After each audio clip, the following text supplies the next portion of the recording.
Welcome back, my dear friends. Today I bring to you an analog horror that is sure to make your bowels itch, and I'm gonna let you figure out what the fuck that means. Today we're gonna be looking at an analog horror called Obelisk that has gained quite a bit of popularity in recent months. And of course I am arriving fashionably late to this trend purely out of spite, such is tradition on this channel, of course. But if you guys like Dr. Nowhere and Hollow Walls, and I'm sure this one is gonna tickle your taint. So let's get started, shall we, gamers? The first episode in the series begins with a video ominously titled Obelisk, My New Friend. And of course we can only assume that our new friend is going to be an abomination beyond human comprehension.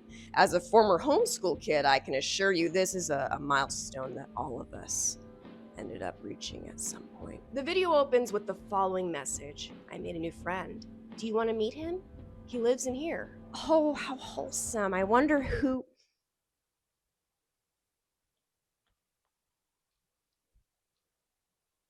Oh. Oh, I see.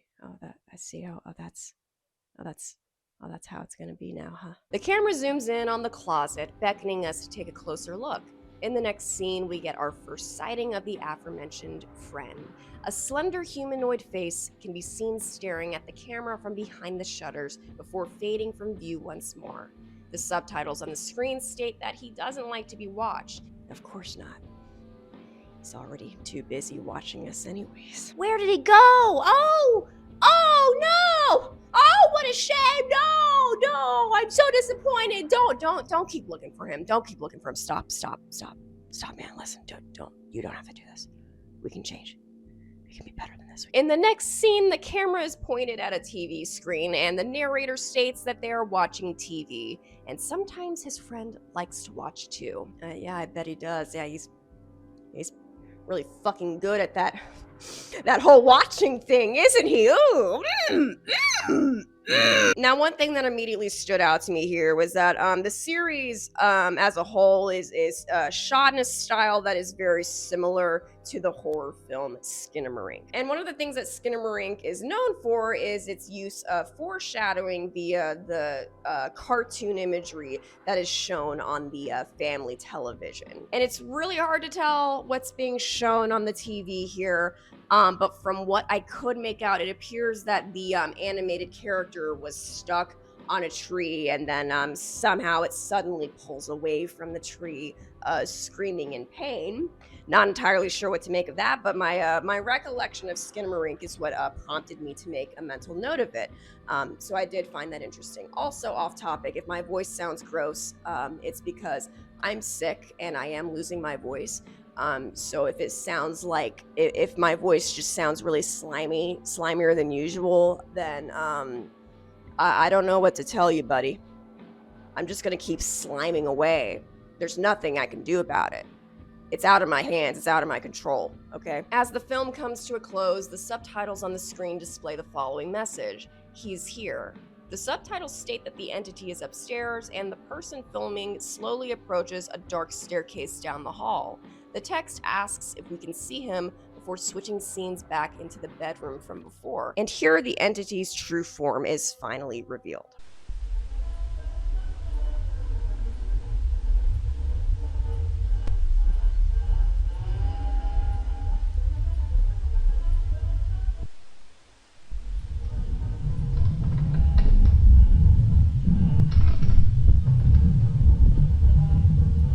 Now, the second episode in the series is pretty short. It's a 1-minute long video displaying a humanoid entity with a censored face slowly opening a door at the end of a dark hallway. The scene that follows immediately after shows an open door in the woods leading into the same dark hallway. And then after that, it cuts to... oh...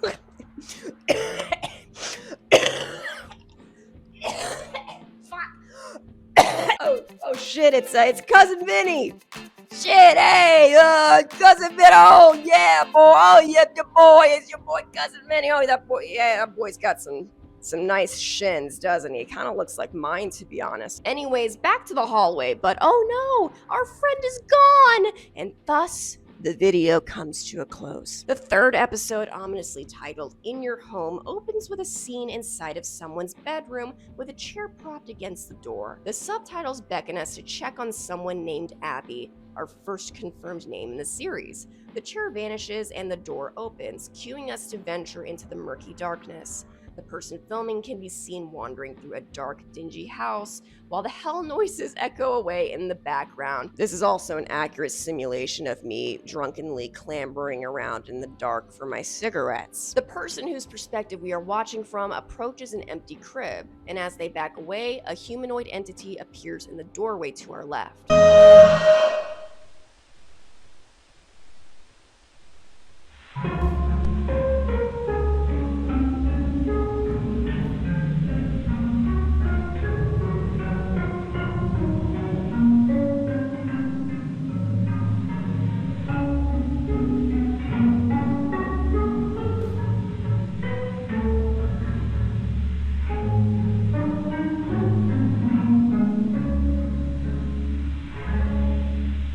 The fourth episode, titled The House with No Windows, opens with a person approaching a mysterious yellow house in an open field.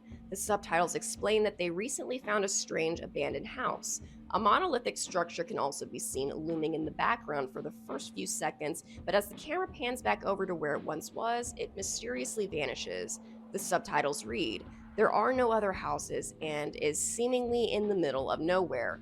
It has no doors or windows. There are no obvious ways inside. I ended up finding a flat piece of wood that appeared to be hiding something. Behind it was an entrance to a crawl space. What secret is this house hiding?" Yeah, go on, buddy. Crawl on your hands and knees into the hell house. It'll be fun. I promise. After crawling into the forbidden glory hole, the camera person discovers that it serves as an alternate way inside the house. Oh, thank goodness. At first I thought he wasn't gonna be able to crawl inside. I'm so happy. As the person filming enters the house, and just to make this easier for me, I'm just gonna call them Craig. Okay, we're just gonna call them Craig for now, all right? Craig explains through the subtitles on the screen that the house smells like burnt matches. He continues onwards. Oh, yeah, I see, yeah, okay. Yeah, that's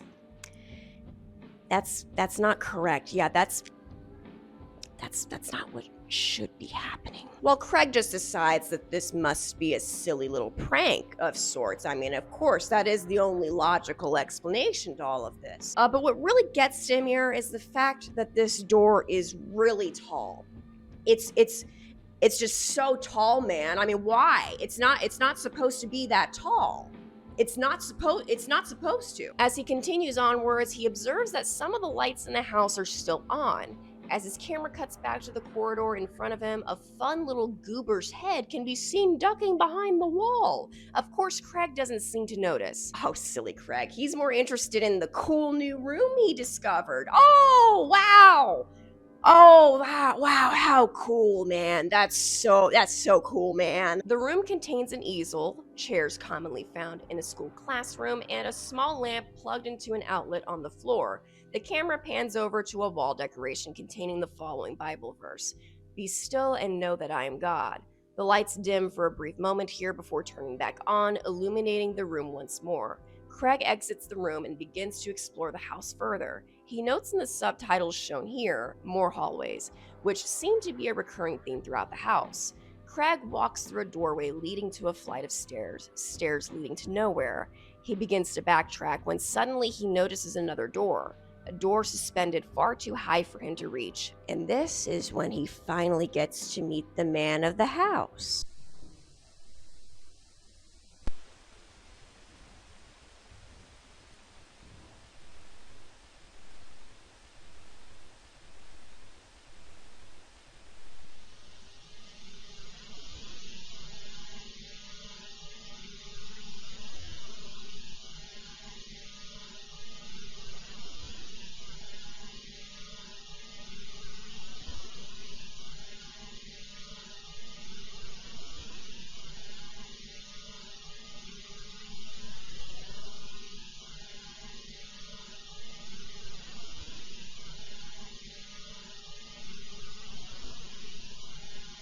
The fifth episode, titled Why Do You Keep Us Here, opens with a shot of a cemetery and the words, "She is in here somewhere." The unknown wanderer explores the cemetery until they stumble upon the same crib from a few episodes prior. Inside the crib is a caterpillar the size of a Labrador retriever.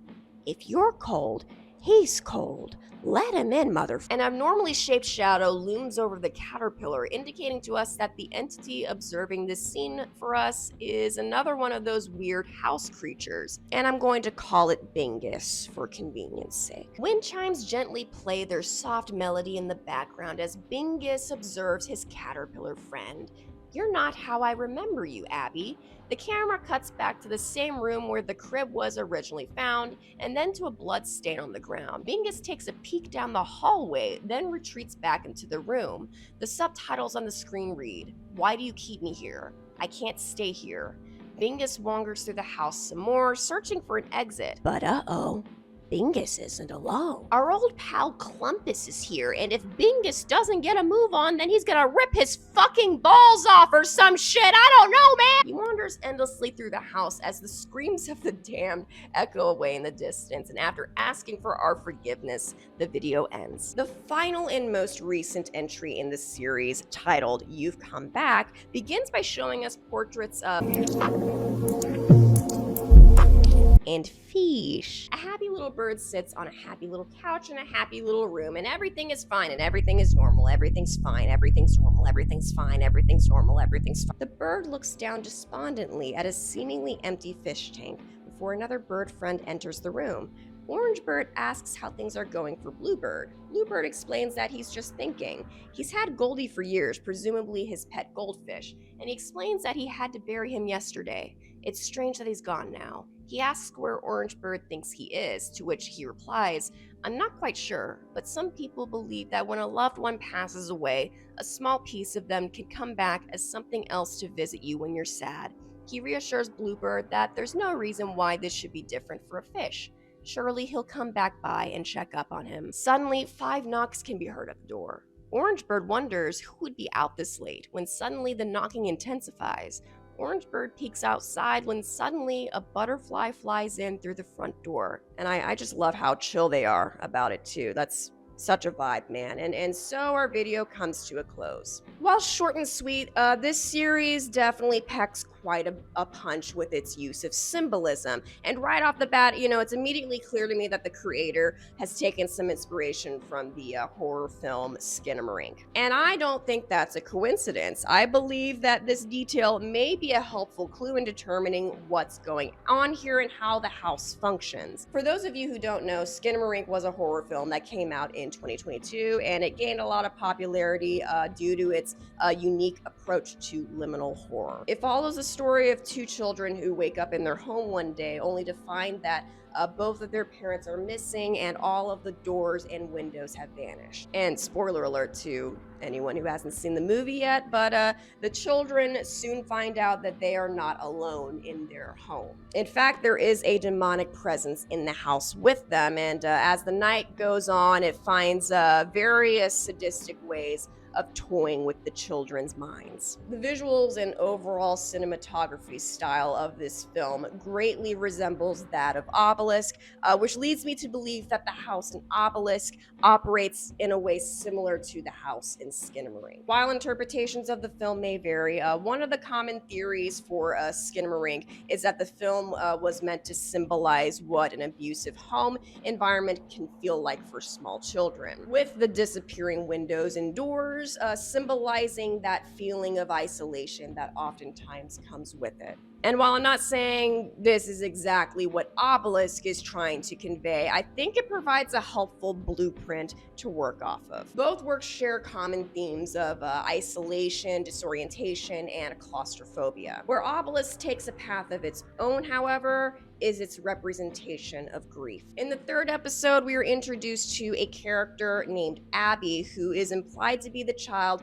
of the person whose perspective we are watching from, Bingus's perspective. So Bingus, he walks up to the crib in this episode only to reveal that it is empty. And this isn't the last time we see that crib, as it appears again in the 5th episode when Bingus is exploring a cemetery. So, the implication there is that, Bingus once had a child, and that child ended up passing away somehow. And in this episode, Abby takes the form of a caterpillar. And, here's my personal interpretation of that scene. I believe that Abby's caterpillar form is representative of the butterfly that she never got to be in life. A life cut short far too soon. And conveniently enough, a butterfly is the very thing that appears at the end of episode 6. So the implication here is that Abby is returning to her father in the afterlife, just in another form, which is honestly kind of beautiful. Another interesting detail I wanted to touch on was the appearance of the entity at the end of episode 4. During this scene, the subtitles changed to red, indicating that someone else is talking,